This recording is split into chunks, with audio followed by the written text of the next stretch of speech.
Hello, folks, and welcome back to the Average Movie Review Podcast. I am your average reviewer, and today we are going to talk about Daredevil, Born Again. Just released 2 nights ago. First thoughts, absolutely phenomenal way to start off a show. Couple of things though that we'll get into, but before we begin, I just want to make sure that everybody knows for the first 3 to 5 minutes, I'm just going to give you a spoiler-free review, and then after that, we're going to deep dive into both episodes 1 and 2. So if you just want to go watch it and then come back, or if you just want to hear what my initial thoughts are for episode 1 and 2, and then go watch it, that's totally fine. And if nobody is listening to this, well, then it is what it is. Can't do much about that. Okay, anyway. So, first initial thoughts. I would say great way to start off season one, and a great way to come back as well. You know, the show was technically canceled. Fans bought it back. Charlie Cox, Vincent, and all of them pushed for it, and I think it was the best decision that Kevin Feige could have made to bring back this show. Even if they don't bring back any of the Netflix shows, that includes Jessica Jones, Iron Fist, Luke Cage. I hope they bring back the Defenders, though. I like the Defenders. I think them as an ensemble cast really work. Separately, some of the shows lacked some things, like Luke Cage season 2 wasn't even that great. Jessica Jones, I think after season 1 kind of fell apart, and then Iron Fist just was trying to find its footing, but it couldn't at all. I don't know. It was just a little weird to me, but they tried and it just didn't really work out for them. But Daredevil had remained consistent throughout all of that. Seasons 1 through 3, absolutely amazing television. It was darker, it was grittier, it gave that Batman-esque vibe, but they did it in such a way where it was done differently. And honestly, some of the best television that you'll ever see. So if you haven't seen season 1 through 3, you should definitely go watch that. Going back to this current season, Born Again, starts off very strong. The visual effects, I will say, need a little bit of work. The CGI definitely needs a little bit of work. But other than that, so far the story is very interesting. It grasps you right away. The direction of how everything is shot, like the cinematography, everything is done very beautifully. I felt like it was kind of like a documentary style, so that was a pretty cool little thing that they started to do. Um, the music, amazing. Newton Brothers are killing it. If you don't know the Newton Brothers, they did the background score for X-Men 97, and they absolutely destroyed that as well. I still listen to that album. It is heart-wrenching, some of the music that they put in, and even here. It starts off very explosive and then kind of calms down. I'm talking about the episode, by the way. Or like the first 2 episodes. First episode starts off very strong, comes right into your face, kind of. I'm not going to spoil anything yet, but if you've seen some of the clips online, you know what you're kind of expecting. And then the second episode kind of just calms down and like takes a seat back. Like the action kind of takes a seat back as well. It's more of the story, and it's kind of building up to what we're looking forward to in probably the next few episodes, right? So they're doing a really good job there. So overall, I would say right off the bat, I'm giving it about like an 8 out of 10. I think people will enjoy it, and that's kind of like my spoiler-free review. It's very hard to do spoiler-free reviews. I'm not even sure how to do those. All I can tell you is it's worth watching. Definitely give it a shot. You will enjoy it. And, everything about the show is just incredible so far, except for a few points, which we will get into right now. So after this point, we are doing spoiler free. So let's start off right off the bat with episode 1. We see Karen, we see Foggy, we see Matt. They have their own, they've always had, but they finally opened up their law firm. They're going out for dinner. Detective, or I think he's detective or commissioner. I forget. I think he's a detective or something. Detective Cherry is finally retiring. They're all at a bar. They're celebrating. They're having a wonderful time. And then shows up Bullseye. Now, Bullseye coming in, I can't remember if in season 3, if he is aware who Daredevil is. I don't know if he knows it's Matt, or he just went after Matt and his family because of what they did to him. I'm not 100% sure, but I think he does know. I can't remember. I'll have to look back at that, but he shows up, and this is one thing that I'll say is a negative is that idea of killing an important character off. However, like I don't think that they did. They'd shot Foggy. He dies in the first 10 minutes of the episode, and I don't like that. I don't think that's a good idea. Like it's one thing to kill off an important character, like how they do it in, like for example, or how they did it in Game of Thrones, which is fine. You kind of killed off a character that we thought was going to live for a very long time, and that's a very interesting way of doing things. However, in this series, I just feel like killing him off in the first 10 minutes was very unnecessary. I would have loved to see a little bit more of Foggy and Matt, and then I think it would have made it a little bit more emotional. But I guess if you've been following it from season 1 to 3, like you know that their friendship is so deep and like there's so much there. So history wise, so like this still hurts regardless. Um, I want to talk about the fight scene. Great idea. Loved what they were trying to do, but the CGI needs to be worked on. And I don't know who needs to hear this, if it's Kevin Feige, Marvel, Disney, whatever they are. They need to pay their CGI guys because they could do much better than that. There's no way that you're telling me that scene couldn't have been done better because it was obviously a green screen. You could tell Matt and Bullseye were fighting off somewhere else on the screen and then they were painted in, or maybe they were fighting and the other characters were painted in. I don't know. Or like not painted in, but like CGI'd in or whatever. It just didn't work for me. It took me out of the biggest, like a really sick fight scene. It took me out of it. When they're in the stairwells, that looked pretty real. And I don't know why he had to punch that woman, Bullseye. That was very unnecessary. He did not have to punch that woman that hard. Punch the woman. I think he killed her. I'm not even sure, to be quite honest, because he hits like a target every time. So that was one thing I did not. But then that scene in the hallway, like where they're fighting, that looked good, and I think that was done, real time and in an actual hallway. So that was pretty sick. Once you get up to the rooftop, again, the rooftop is completely CGI. The background is completely CGI. Even him flying or not swinging in Daredevil right before the fight, like completely CGI, which is fine, normal. Obviously, I don't expect Charlie Cox to be jumping off of rooftops, but could have been done or handled a lot better for sure. And again, I'm not going to blame the artists or the VFX team or anything like that because I know that they're most likely either being underpaid or they're not given enough time to do this. But if by the off chance that this was their final product and they had enough time and they actually worked on it and they said this was good, then I'm sorry, but you need to reevaluate because there are shows that come out where you can't even tell. Like you look at the VFX, for example, today I saw on Twitter a scene from She-Hulk when he's fighting the Daredevil, and that looked 10 times better than whatever the crap they were putting out in thing. So that's my one gripe with it, or my second gripe with it, that could have been done better. Um, Also, I don't think Foggy is dead. I think he's in San Francisco with Karen. Only Karen knows. I don't think Matt knows yet that he's alive, and I think there's a reason for that, and it's probably because they don't want Matt to know that he's alive in the sense that it might be dangerous for him. They might be trying to protect Matt. I'm not sure. I have a feeling that's why Karen and Thing left Foggy. Again, I don't like that either. When you fast forward to the 1 year later, oh, sorry, I totally went over one amazing, phenomenal part of that fight scene was Charlie Cox's his way to actually show his emotion and the way he acted out when he found out when he couldn't hear the heartbeat anymore and he asked, Poindexter, like, why? That was beautiful. Honestly, I almost teared up because it looked so genuine. It actually looked like he was crying, like for real, that he lost a friend, and he did that so amazingly. And I think that's very important. That's a way to connect to your audience where you're able to emote yourself or like show that side of yourself and act it out in a way where people don't think you're acting anymore and they think it's real. And honestly, he made it look super real. So phenomenal, fantastic job to him for that scene. Absolutely amazing.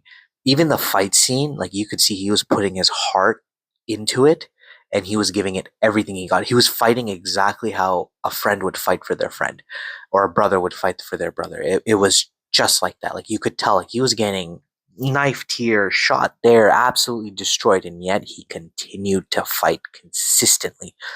Absolutely, absolutely amazing, brilliant acting by Charlie. Phenomenal job by that man. Continuing on into the episode, 1 year later, we see Karen's gone and everything, and again, I don't like that. Like, this is another thing. Like, why are you pushing these characters out now?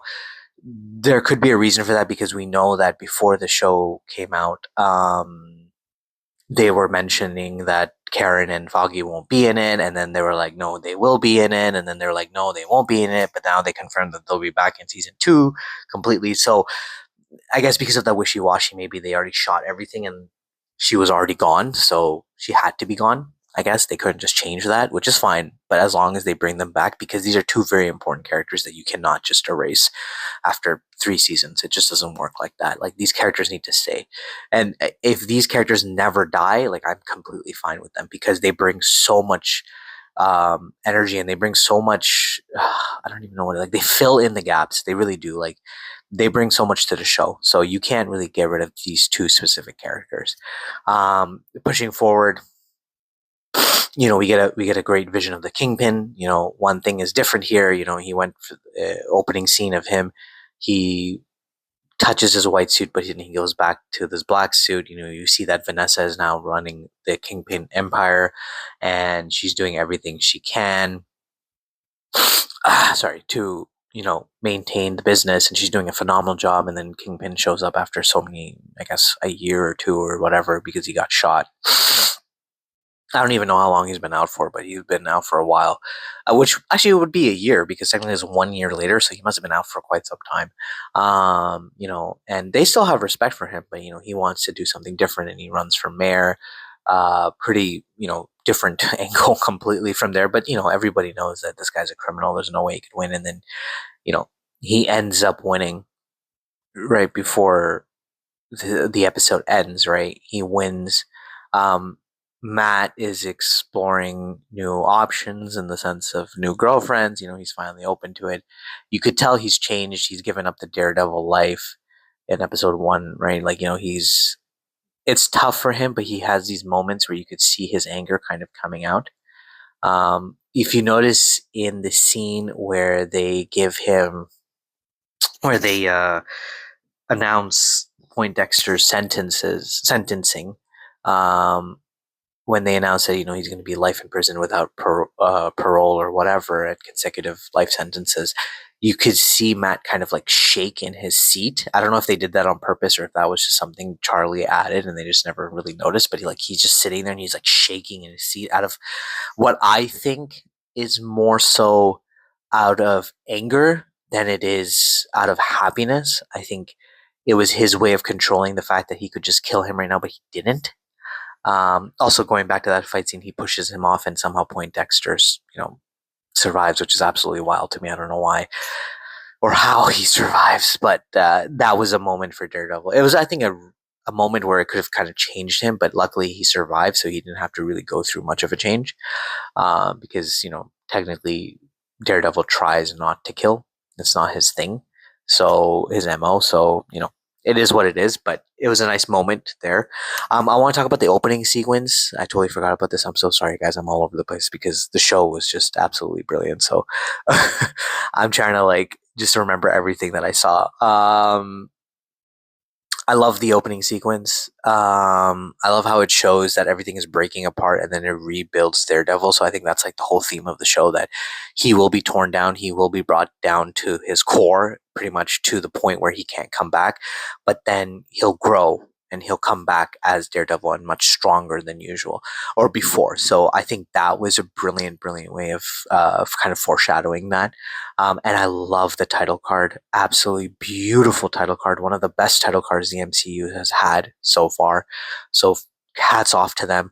I don't know if the opening sequence was done by AI or an actual team. I really hope it was done by a team. But if it was done by AI, I have to say it was actually pretty decent. It wasn't too bad. But if it was done by team, then absolutely brilliant. I loved it. Amazing. Yeah, and I'm not a big fan of AI after Secret Invasion. So going forward, again, we see Matt at a point where he's given up the Daredevil costume. He's no longer that person, but he has these moments of anger. Even when he's talking to Karen, like you could see he's frustrated. Like he just wants to I don't know, he wants to scream, but he can't. Like he just wants to tell her like, why would you do this? And I agree with him that I don't like that idea of main characters losing their love interest just to further the plot or make things interesting. Like it doesn't have to be like that. Does not have to be like that. So again, she had her valid points. You didn't talk to me for 18 months or whatever it was. But like, regardless, like it's a very stupid thing that people do in shows, and I just don't like it. It doesn't work for me. When I'm talking about I want to talk about the documentary style I mentioned. Like, I like how BB Urich is doing that little documentary, and she's talking to people and stuff. And I also like the cinematography, the art style of this season. The constant foreshadowing of him, being in red, Kingpin being in white or bluish color, hueish color at the end of the episode, or like moments where you kind of see the hint of Daredevil in Matt and stuff like that. The way that everything is shot and the transitions between scenes, everything is done very artistically, and I like it. I think it's very different. Again, it's giving that documentary style that I mentioned, so it's pretty interesting to watch. But yeah, so overall, like episode one was really good. It had its moments, obviously. Like I'm not going to deny like CGI killing off a main character.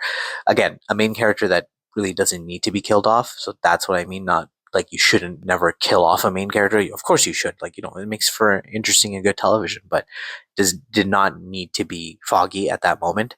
Um, so overall, like I would rate that episode a solid 8.5 out of 10. Really, really good job. Really great way of grasping you back into the show, and and is rated R or 18 plus, whatever. Like action is absolutely amazing. They're swearing, they're doing everything. So it doesn't even feel like we left Netflix, but there is because of the different art style, it kind of does. So there is a distinction between Born Again and the original Netflix Daredevil. But again, they're continuing the story, so that still works for me. It's fine, whatever. Moving on to episode two, we get our introduction to the White Tiger. Um, you know, he tries to save someone and he ends up killing a cop. Well, I wouldn't say he ends up killing a cop, but the cop kind of ends up dying and then he gets blamed for it. So that is what it is, whatever, I guess. But that's how the episode starts. And then we get to see, sorry. We get introduced by Camar de los Reyes, who unfortunately passed away in 2023. I think battling cancer, if I'm not mistaken. So R.I.P. He did a phenomenal. So in his episode that he's been in, he's done a phenomenal job. He looks pretty good. His character's name is Hector Ayala, and Matt just happens to be in the precinct when he's getting his ass handed to him, and then Matt decides that I'm going to represent you. I can tell you're telling the truth. Something obviously is off here. Kingpin is now officially the mayor of the city, and he's moving and he's trying to make things right, but then also the wrong way as well, right? Like we get to see him blackmail the commissioner about the illegitimate son that he has. He's still evil, and there's still a lot to be learned about what his motives are and what he wants to do. So I'm very interested in seeing that. We get our first look at Muse, but as without the mask, right, in this episode as well. He seems like he's obsessed with Matt's girlfriend, so that'll be very interesting to see how that turns out. I'm not sure if she's an important character in the MCU. She might be, or in the Daredevil history. I haven't done my research on her yet. I don't even remember her name, to be quite honest. So, but very interesting. So, we get to see a little bit of the Muse, which is pretty cool. We also get to see Fisk and Vanessa in therapy, which is very interesting. I'm looking forward to those therapy sessions to see where that heads out to. I believe it's hinted at the end of episode one that Vanessa has been cheating on him, and he's okay with it, I guess, or he understands, but he's not. Also, if you noticed in the beginning of the episodes, and they kind of highlight this, like his hands seem like they've been beating someone or something. I don't know if it's the one. I don't know if he killed the person who Vanessa was cheating with, or he did something else in that entirely. But it's interesting to see that the kingpin is still there, and he's coming out slowly but surely. um, what was funny was that little point where he fixes the hole, right, to show the good people of New York he's here to get things done. And it also kind of plays into what America's going through right now in general, like, like with President Trump and everything, and him being, technically a felon and all of that. And it's funny because like it's kind of like what the kingpin is, right? He's a world renowned criminal, but turns into mayor, right? And then you got like Donald Trump, who's kind of like a criminal and then turns into the president of the United States, and how people act around him and everything. So it's a kind of like I guess, a jab at that as well, and showing that the current state of America. Going back to the episode, uh, Matt is slowly being pushed in this case because people are not listening to him, and you could tell like the anger is slowly coming back, and like everything is coming back to him, and he's frustrated much more easily than he normally would be when he's both Daredevil and Matt.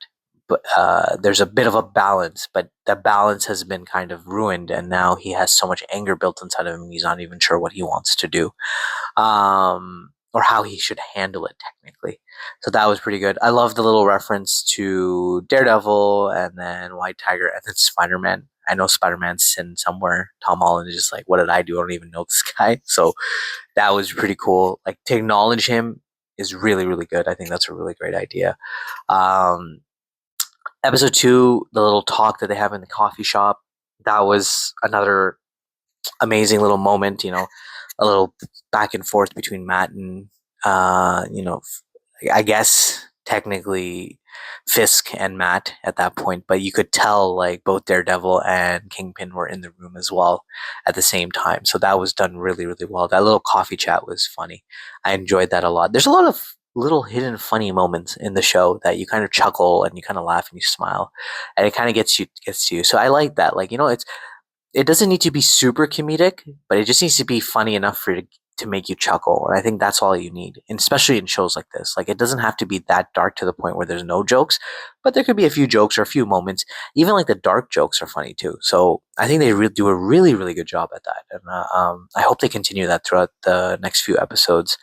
Um, and then, he's following the cop, right? We're going to pretty much the end of the episode where he's following the cop, and I had to like look and see where we were in terms of how much time we had left. And I was like, oh, damn it, there's like no more time. Now I gotta wait next week. But he goes there, he saves the witness, and then he has no choice but to fight these people, and he goes overboard. You notice he kills both cops, if I'm not mistaken. Whether by mistake or on purpose, I'm not sure, and we're not 100% sure yet, technically, but he goes off, right? And then he screams at the end of the episode because you could realize like he knows what he did was wrong, but also like he needed to do that. He needed to release his anger in a certain way, and he was able to actually accomplish that. But I think it was just the wrong timing, and those guys just got the worst end of the stick. Like, they got everything that was being built up from Fisk becoming mayor, Karen leaving, Karen coming, the sentencing, everything, all of that anger kind of like built up, and then these guys had bared pretty much the short end of the stick for that. So that kind of sucked for them. But we're seeing that the devil is coming back slowly but surely. He is coming back. Another thing I liked about it, right before he was following the officer, he was in front of the church, and I guess they were perhaps reciting um, or whatever they were saying, maybe during Foggy's burial and whatnot. So that was like him remembering that, and I don't think he's been in church since then. And that's another thing I like about the character. Like, it is a very, I like how it's heavily related to God, and like there's that religious aspect where Matt believes in God and he believes in redemption, and he has that aspect in him, and he knows like from right from wrong, and he knows that some of the things that he may have committed are a sin and whatnot, and he acknowledges all of that. And his relationship with God is very topsy turvy, especially right now, because I feel like he hasn't been to church in a very long time, or a confessional, or he hasn't really spoken to God in a very long time. considering what had happened to him and stuff, so he's been kind of pushed away. So I'd like to see them further explore that. I think they do that in season 3 and 2 a little bit. He has a moment where he kind of pushes back from the church and whatnot, and then comes back. I don't care how many times you do it. I think it's a great way to show people, especially people who kind of need that no matter how much you stray away from the path, whichever religion you believe in, of course, right? You can always come back. You can always come back and make repentance and redeem yourself in that sense, right? So it doesn't matter how many times you do it. It's a small little thing, but it works, and it gives people a little bit of hope too. So I like that aspect of it as well. But yeah, season 4. I guess, well, technically this is season 1 of Daredevil Reborn. Episode 2, again, another solid episode. I would give it a 8 out of 10. Fun to watch. Furthers the plot. Now we're excited. We're left in a position where we don't know what Matt's going to do, how he's going to handle the situation. So that should be fun to watch as well. I think they're handling a lot of things very, very nicely, and they're doing a really, really good job. And I hope they continue to do that. I hope that they um, continue this pacing. I love the pacing. I think it's a good pacing. There's a little bit of action, but there's a lot of story, and then there's more. Everything is going very, very well. Um, the music is phenomenal. Everything is being handled pretty well. And so far, I know the people that have seen the entire season are raving about it. So I'm really, really excited. And yeah, we'll catch you on the next episode. Let me know what you guys think, if things need to be changed, or if you think it's, not working for you, or if it's working too well. Definitely let me know. And I'll catch you guys on the next episode. Thanks for listening.